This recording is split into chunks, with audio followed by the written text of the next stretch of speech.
Hi, and welcome to One Life Matters, the podcast that reminds you that your life is worth living with purpose, joy, and authenticity. I'm Trish, a counsellor and life coach, and I'll be sharing down to earth conversations, insights, and tools to help you navigate the ups and downs of life. Whether you're healing from the past, finding your confidence, or simply wanting to feel more at peace with yourself, this is your space. Because you only get one life and it truly matters. Just before we get into this episode, I just want to mention that this podcast is for general information, insight, and reflection only. It's not a substitute for personal therapy, counselling, or medical advice. I want to talk to you about something that quietly sits behind so much anxiety, perfectionism, endless people-pleasing, overworking and self-doubt. Oh, and the reason why we talk to ourselves like a piece of crap. We quite often talk about how guilty we feel about things, but very rarely do we mention shame. Maybe that's because shame has an incredible way of convincing us we're the problem. Have you ever caught yourself playing the when-then game? When I lose the weight, when I can afford it, when the kids move out, when I meet the right person, then I'll finally go after what I want. We use the future like a safety net, pushing off our own lives because deep down, shame is telling us we aren't good enough or rich enough or deserving enough right now. And the trouble with shame is that it doesn't disappear when life seems to improve. It just changes the goalposts. I was chatting to a friend about shame the other day, and I asked her whether she knew the difference between guilt and shame. And her answer was really interesting because it reflected how interchangeably we use these two terms. So let's just take a minute to look at the difference between guilt and shame. Guilt says, I've done something wrong, but shame says, I am wrong. And actually, guilt is quite healthy because it helps us recognize when we've hurt someone or gone against our values. We apologize, we learn from it, hopefully, we move forward. Shame, on the other hand, is completely different. Shame can be really nasty. It attacks who we are, and instead of saying, I made a mistake, it tells us, I am a mistake. I am fundamentally flawed, unlovable, and broken. And more often than not, though certainly not always, shame is a seed that was planted in us when we were very young. And the likelihood is that it's been there for a very, very long time. So, how does a child fundamentally born with no sense of shame come to believe the lies that shame tells them? Imagine two kids, right? They accidentally break a plate. The first one, in response to breaking that plate, hears, okay, well, that wasn't ideal, but don't worry about it. Let's get it cleaned up. The other one, however, hears, oh, for God's sake, you're so clumsy. What's wrong with you? Both kids broke a plate, but only one learns that mistakes are just part of being human and that they're still safe, even when they get a mild telling off. The other kid learns that they are the mistake. And just like that, shame gets its hooks into us, tangling itself up into everything we do, think, and feel, telling us that we're not just in the wrong, we are the wrong. Let's dig a little deeper into how shame in childhood is created. A child completely depends on their parents for physical and emotional survival. So if a parent is volatile, cold, or emotionally absent, the child can't face the terrifying truth that their lifeline is broken. Instead, the child's brain makes a subconscious trade. If my parents are failing me, it's not because they're bad, it's because I am. If I'm the bad one, I can fix myself to make them love me. And from that sense of instability, children usually adapt to survive. Let's look at the first path. So, this is the child who became the helper, the fixer, the emotional caretaker. In psychology, we call this parentification. That's when a child is forced to act as the adult. And this is something I talk about in episode 20 when children carry adult responsibilities. Maybe mum was severely depressed, or dad had an explosive temper, or the parents were constantly fighting. This child learned to read the room before they knew their ABCs. They thought, if I can keep everyone happy, if I can be perfect, I will be safe. On the outside, they look like the dream child. They get good grades, they clean up, they listen to adults' problems. But underneath that perfect armor, well, toxic shame is brewing like a hurricane in a teacup. The shame of the parentified child is hidden behind achievement. It's built on a conditional lie.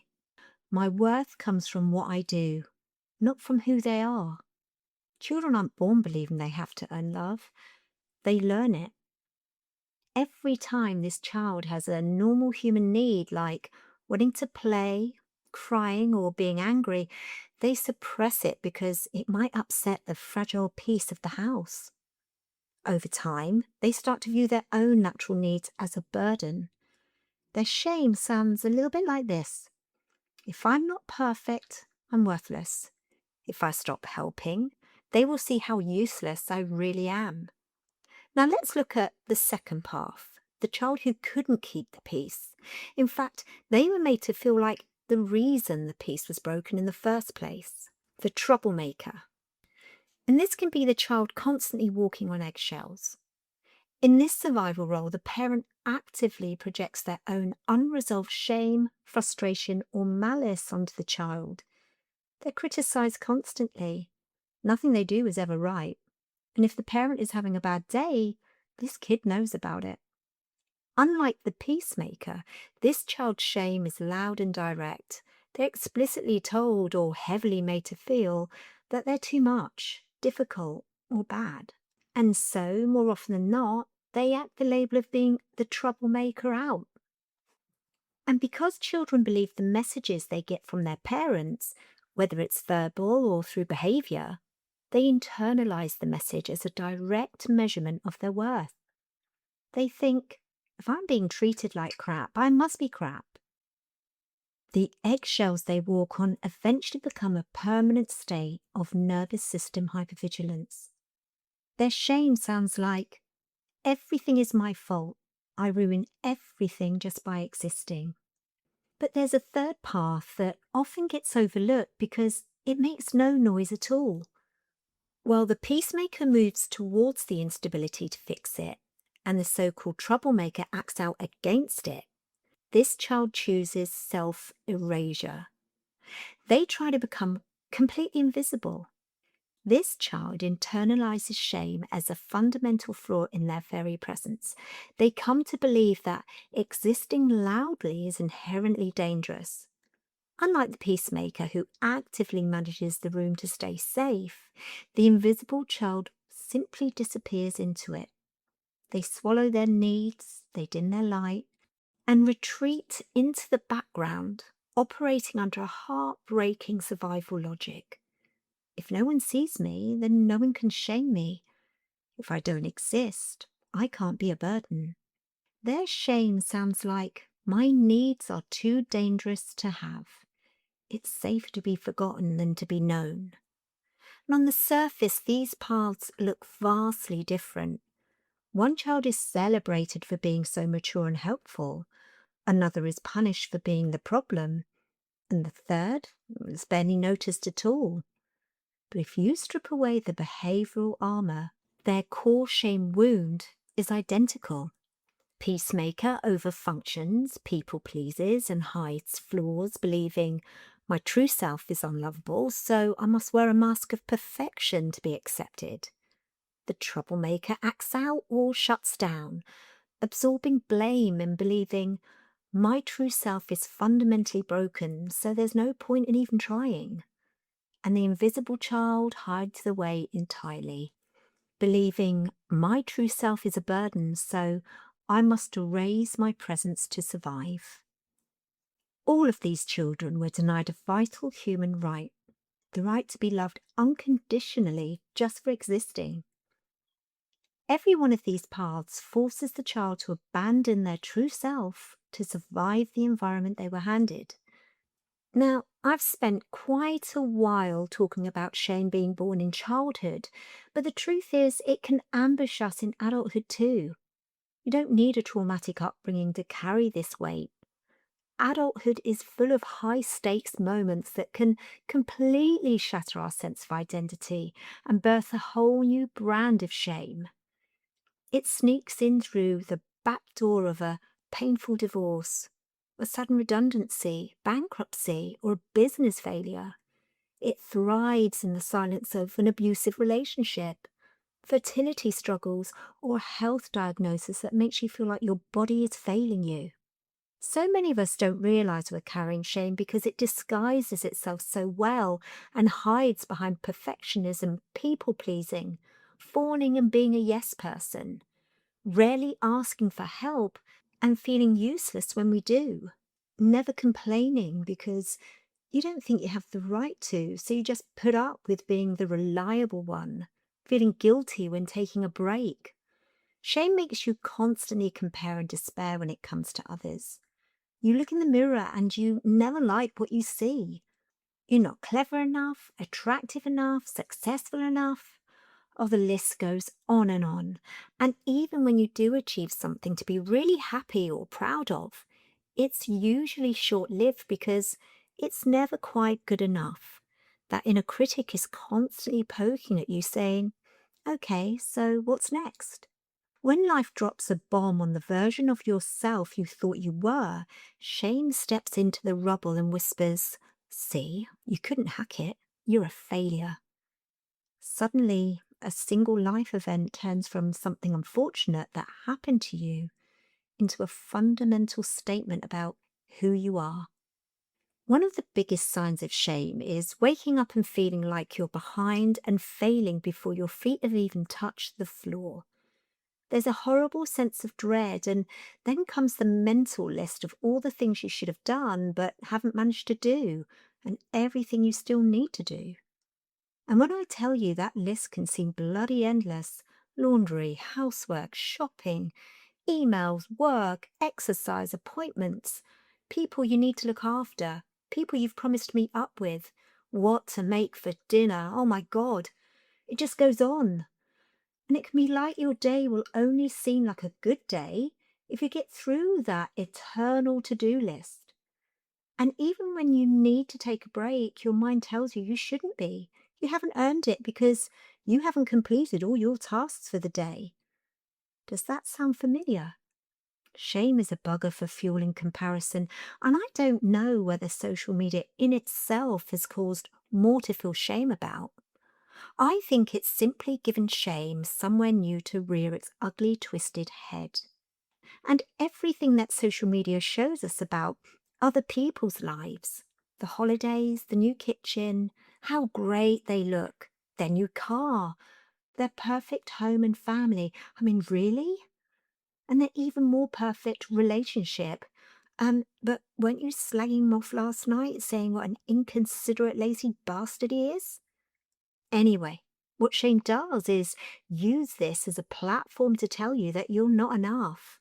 And what's really unfair is we tend to compare our inside to someone else's usually fake outside.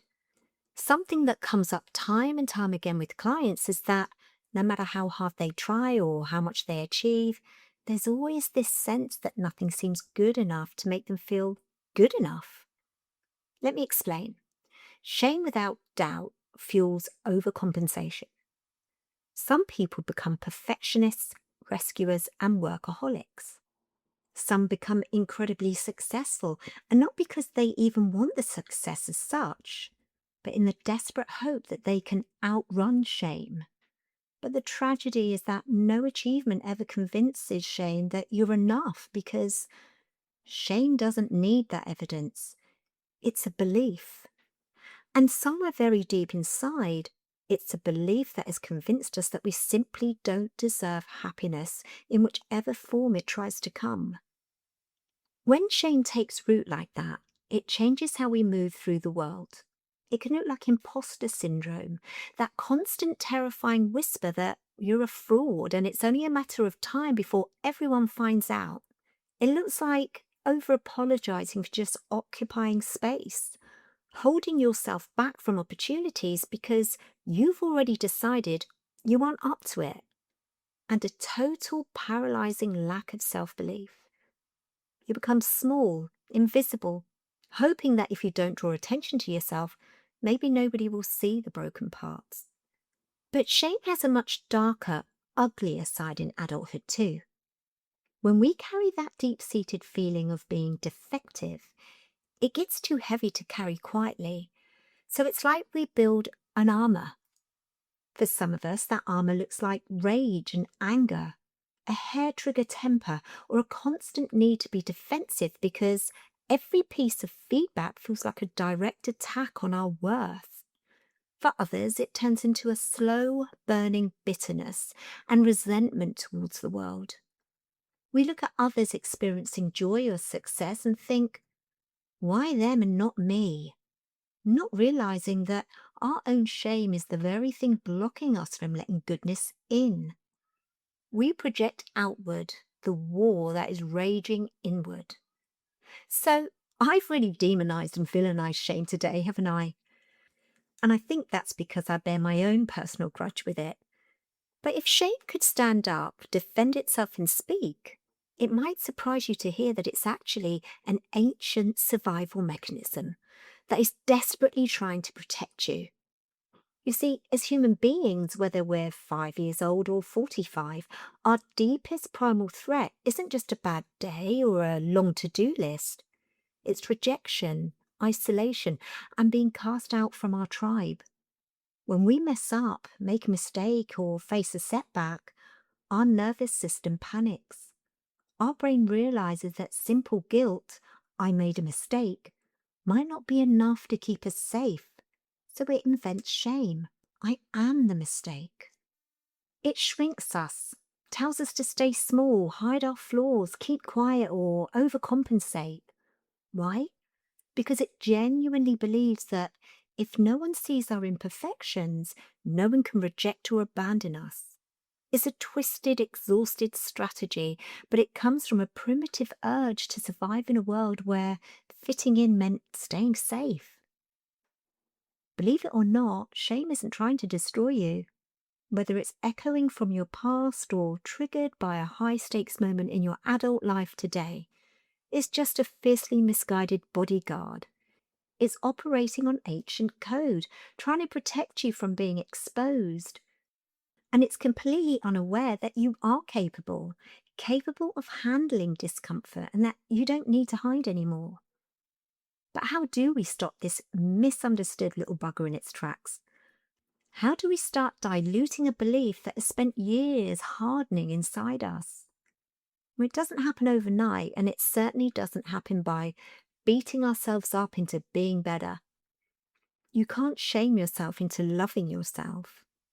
Instead, we have to start chipping away at it, piece by piece, using the one thing shame absolutely hates: self-awareness. So first of all, catch it in the body and name it.